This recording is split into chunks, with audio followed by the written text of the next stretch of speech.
میں دو چند مثالیں آپ کے سامنے پیش کروں.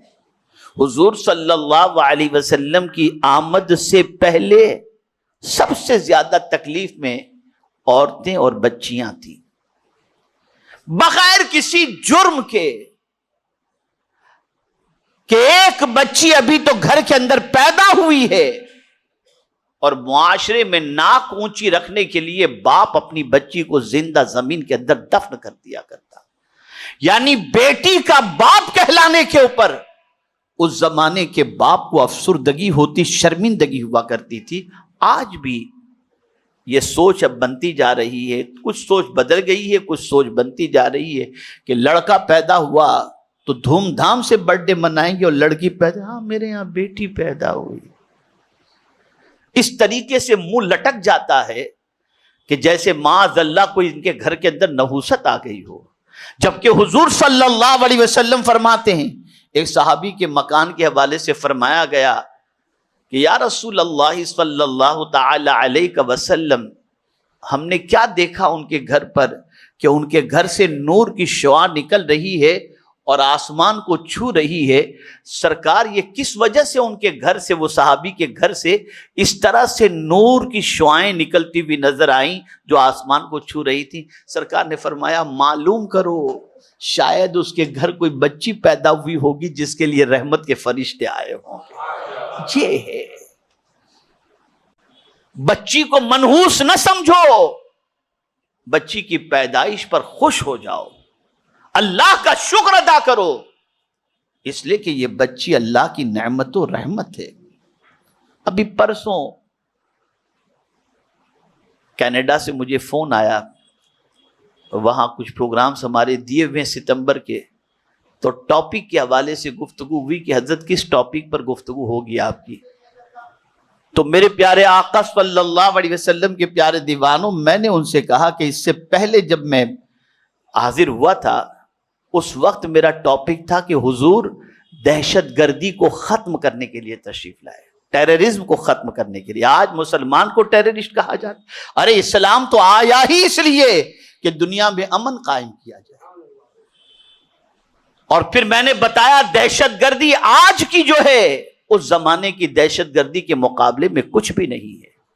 آج کا ٹیررسٹ دوسروں کی زمین کو نشانہ بناتا ہے، آج کا ٹیررسٹ دوسرے کے مکان کو نشانہ بناتا ہے، آج کا ٹیررسٹ دوسرے کے بچوں کو نشانہ بناتا ہے.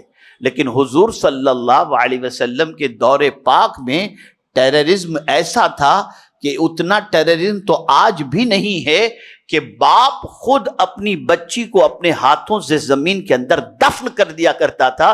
اس سے بڑا ٹیررزم کون ہوگا اور کیا ہوگا؟ لیکن مجھے بتاؤ، اس پرتھا کو، اس سسٹم کو، اس رسم کو کس نے ختم کیا؟ تو یہ مدینے کے تاجدار نے ختم فرمایا ہے، یہ رسول اعظم نے ختم فرمایا ہے.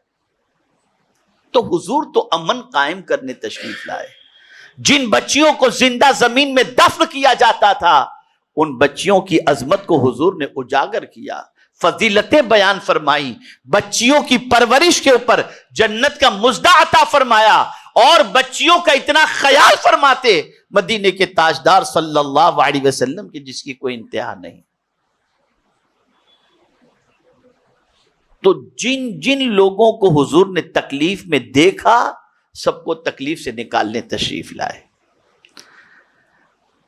بیواؤں کا دیکھ لیجئے، آج بھی جو بیوہ ہو جاتی ہے بہت سارے علاقوں میں، گھر میں اگر تقریبات ہیں تو کوئی تقریب کے اندر ان کو آگے نہیں کیا جاتا کہ یہ بیوہ ہے، شوہر کھا گئی تو پتہ نہیں کیا کیا کھا جائے گی. لا حول ولا قوت الا باللہ. لیکن رسول اعظم صلی اللہ علیہ وسلم نے 25 سال کی عمر میں ایک بیوہ سے شادی کر کے بتا دیا، جس بیوہ کو تم حقیر سمجھتے ہو یہی بیوہ ام المؤمنین کا تاج پہننے کی صلاحیت رکھتی ہے. سرکار نے بیوہ کو عزت دی. یتیموں کا مال کھایا جاتا تھا، یتیموں کو دسترخوان سے اٹھا دیا جاتا تھا، یتیموں کو کہیں بیٹھنے پر غلط شگن لیا جاتا تھا. تو میرے آقا صلی اللہ علیہ وسلم نے ان یتیموں کے حوالے سے فرمایا جس نے کسی یتیم کی کفالت کا ذمہ لیا، کسی یتیم کو پالنے کی ذمہ داری لی، سرکار فرماتے ہیں قیامت کے دن وہ مجھ سے اتنا قریب ہوگا جتنی کہ یہ دو انگلیاں ایک دوسرے سے قریب ہیں۔ ہر گرے ہوئے کو حضور نے اٹھایا، ہر پیچھے ہوئے کو سرکار نے اونچا مقام عطا کیا۔ بلکہ سن لو، اللہ کا فضل ہے، اس کے حبیب صلی اللہ علیہ وسلم کا کرم ہے کہ پوری دنیا میں اس وقت سچویشن ایسی ہے کہ کہاں جائیں اور کہاں نہ جائیں، اتنی دعوتیں پوری دنیا سے اس وقت ہمیں آ رہی ہیں۔ مختلف ملکوں کے دورے کے بعد ہم اس نتیجے پر پہنچے کہ خدا کی قسم آج بھی جتنا مسلمان اپنے ماں باپ کا احترام کرتا ہوا نظر آتا ہے، دنیا کی دوسری قوموں کے اندر ماں باپ کا اتنا احترام نظر نہیں آتا۔ امریکہ کے اندر اگر بیٹے کے گھر پر باپ جانا چاہے تو 1 مہینے پہلے میسج دے دے، بیٹا فلاں تاریخ کو میں تجھ سے ملنے آنا چاہتا ہوں۔ بچے سے اپوائنٹمنٹ لینا پڑتا ہے، بچے کو خبر کرنی پڑتی ہے، اچانک بچے کے گھر بھی نہیں جا سکتے۔ اور یہاں شادی ہوئی، ابا آپ اپنا رستہ دیکھ لیجئے۔ ابھی چند دنوں پہلے کی بات ہے، اب یہ ساری چیزیں ہندوستان میں بھی آ رہی، چند دنوں پہلے کی بات ہے۔ ایک صاحب اپنے بوڑھے باپ کو کہیں رکھنے کا سوچ رہے تھے کہ کوئی ایسی جگہ ہو جہاں میرا باپ رہ سکے، اولڈ ہوم یا اولڈ ہاؤس وغیرہ۔ آپ ذرا سوچو کہ رسول اعظم صلی اللہ علیہ وسلم رمضان المبارک کے اندر مسجد نبوی شریف کے اندر منبر پر چڑھتے ہوئے آمین کہتے ہوئے چڑھ رہے ہیں۔ پہلے زینے پر قدم رکھا، آمین کہا، دوسرے زینے پر قدم رکھا، آمین کہا، تیسرے زینے پر قدم رکھا، آمین کہا۔ جب پوچھنے والے بعد میں صحابہ نے پوچھا کہ حضور کس کی دعا پر آمین کہہ رہے تھے، تو سرکار نے فرمایا کہ جب میں زینے پر قدم رکھا تو جبریل امین کہہ رہے تھے، اے اللہ، جس نے اپنے ماں باپ کو بڑھاپے میں پایا اور ان کی خدمت کر کے جنت حاصل نہ کی، وہ خاسر ہو، وہ خائب ہو۔ تو میں نے اس موقع پر آمین کہا۔ بوڑھے ماں باپ کو اولڈ ہوم میں نہ رکھو، ان کی خدمت کر کے جنت حاصل کرو۔ یہ کس نے سکھایا؟ یہ حضور صلی اللہ علیہ وسلم۔ بلکہ میں آپ کو بوڑھوں کے بارے میں بتاؤں گا تو آپ کو حیرت ہوگی، ہمارے یہاں بوڑھوں کا کوئی احترام نہیں ہے۔ اللہ بوڑھوں کا علاج رکھتا ہے، اللہ بوڑھوں کی علاج رکھتا ہے۔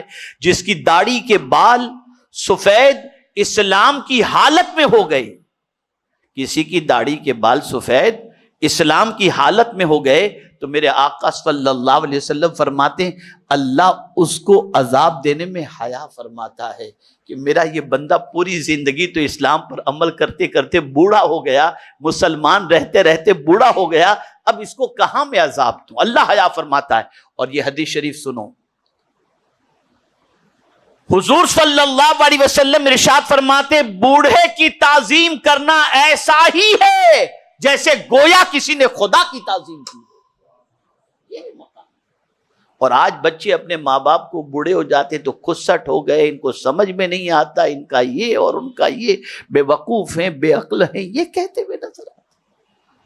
اگر اس طریقے سے آپ مطالعہ کریں تو پتہ چلے گا کہ زمانے میں جتنے گرے ہوئے تھے، جن کا کوئی پوچھنے والا نہ تھا، جن کو کچلا جا رہا تھا، جن کو تباہ کیا جا رہا تھا، جن کو دبایا جاتا تھا، ان سب کمزوروں کو کس نے اٹھایا؟ مدینے کے تاجدار نے اٹھایا، رسول رحمت صلی اللہ علیہ وسلم نے اٹھایا۔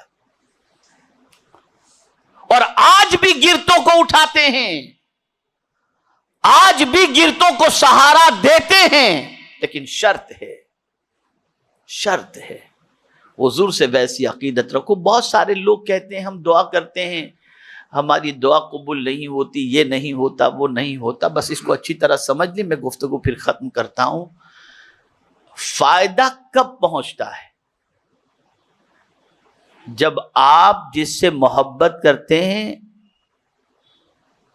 اس کی مطابقت بھی آپ کے اندر پائی جاتی ہے۔ مثال کے طور پر ہم دعویٰ کرتے ہیں حضور کی محبت کا اور چلتے ہیں شیطان کے راستے پر، فیض نہیں ملتا، پھر فیض نہیں ملتا۔ جس کی محبت کا دعویٰ کرتے ہو اسی کے طریقے پر چلو، پھر کہیں سے بھی پکارو گے تمہاری مدد کے لیے وہ آ جائیں گے۔